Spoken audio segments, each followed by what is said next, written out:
Capítulo 13. Capitu. De repente ouvi bradar uma voz de dentro da casa, ao pé.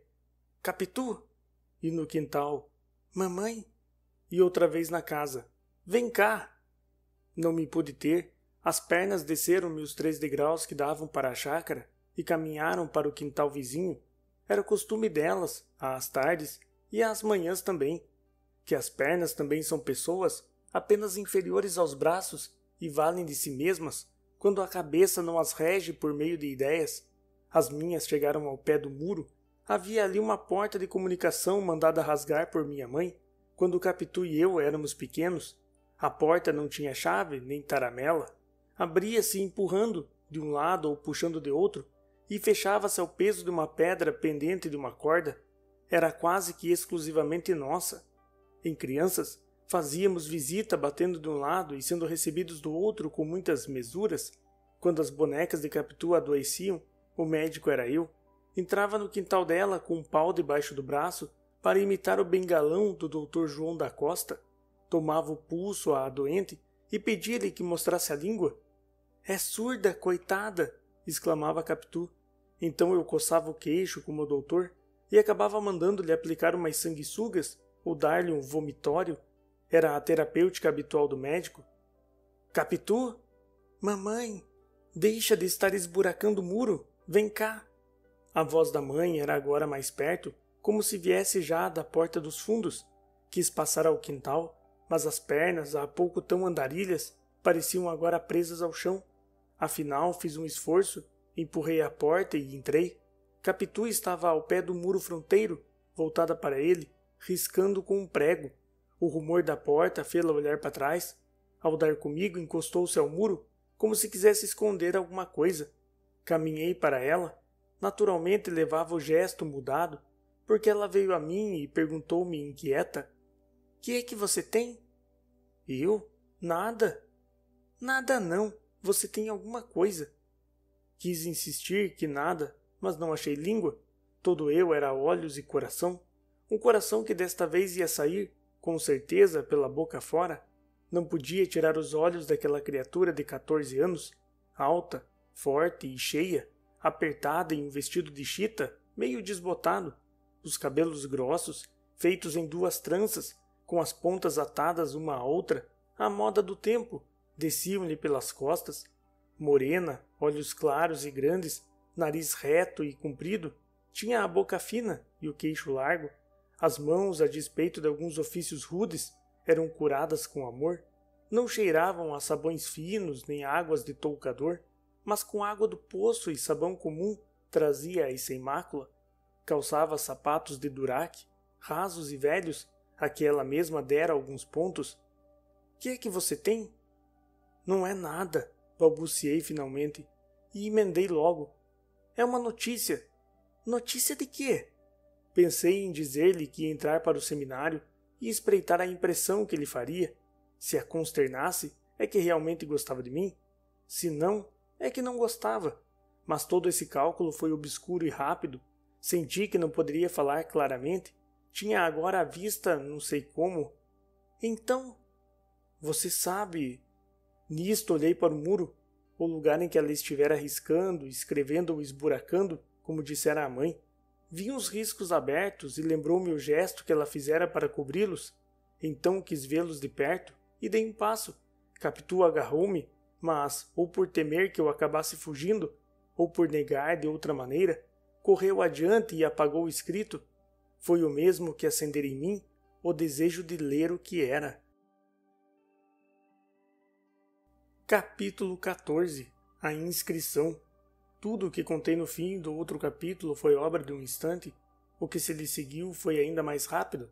Dei um pulo e antes que ela raspasse o muro, li estes 2 nomes abertos ao prego e assim dispostos. Bento, Capitolina. Voltei-me para ela.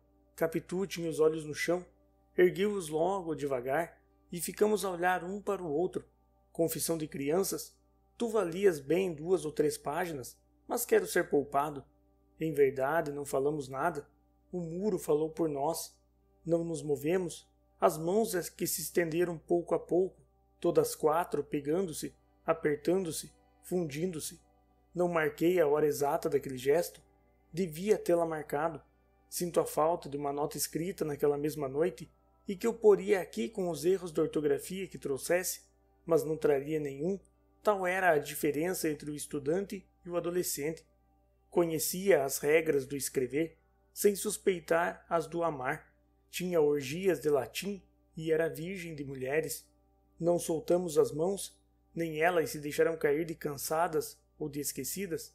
Os olhos fitavam-se e desfitavam-se, e depois de vagarem ao perto, tornavam a meter-se uns pelos outros.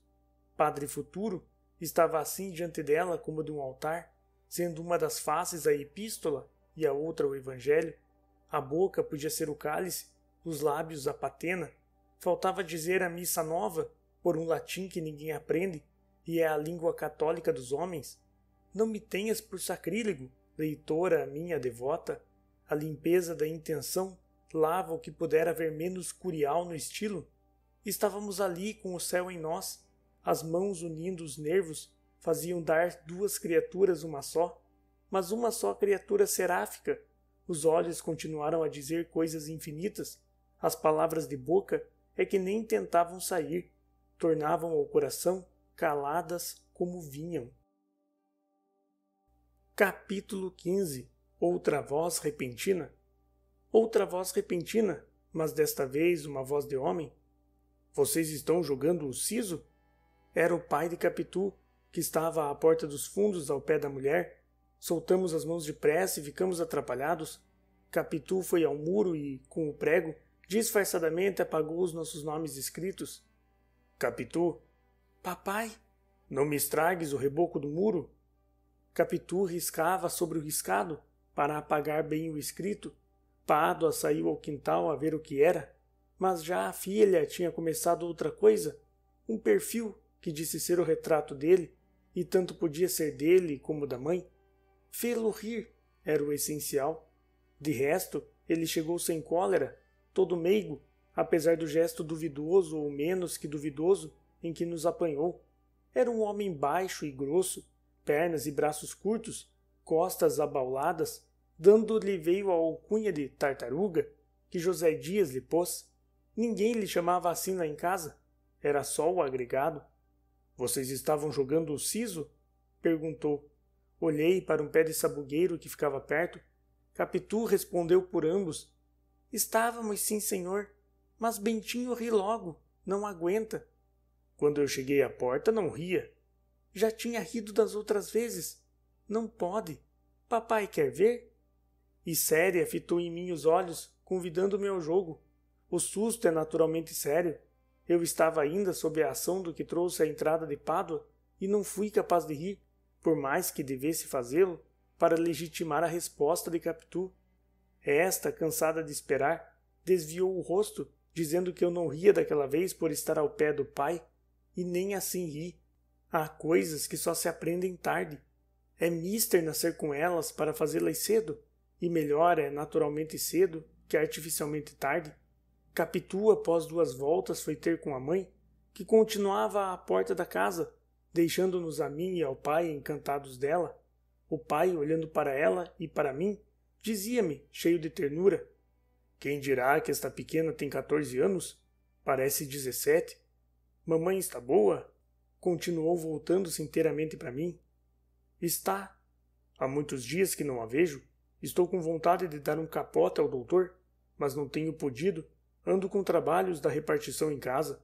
Escrevo todas as noites, que é um desespero. Negócio de relatório. Você já viu o meu gaturamo? Está ali no fundo, e agora mesmo buscar a gaiola. Ande ver. Que o meu desejo era nenhum, cresce facilmente, sem ser preciso jurar pelo céu nem pela terra. Meu desejo era ir atrás de Capitu e falar-lhe agora do mal que nos esperava. Mas o pai era o pai, e demais amava particularmente os passarinhos. Tinha-os de várias espécie, cor e tamanho. A área que havia no centro da casa era cercada de gaiolas de canários, que faziam cantando um barulho de todos os diabos. Trocava pássaros com outros amadores, comprava-os, apanhava alguns no próprio quintal, armando alçapões. Também, se adoeciam, tratava deles como se fossem gente.